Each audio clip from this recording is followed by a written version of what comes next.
سلام، من سید غلامرضا قزوینیان هستم. این اولین ویدیو که ساختم.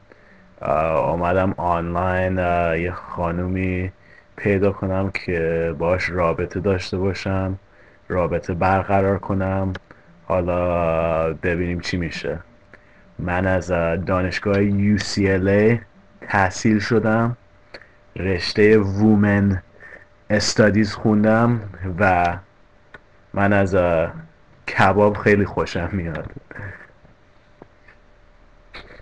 ببخشید یه ذره احساساتی شدم. ببخشید، من کباب خیلی خوشم میاد. میخوام همه کبابا رو بخورم. کباب کوبیده، جوجه، سلطانی. ببخشید. خلاصه من علاقه دارم دکتر بشم. ببخشید یادم اومد دیروز رفتم رستوران جوان. نمیتونم خودم رو تحمل کنم، همش به فکر کبابم. سماق و کره بمالم روش، برم رافی کباب با نون سنگک بخورم.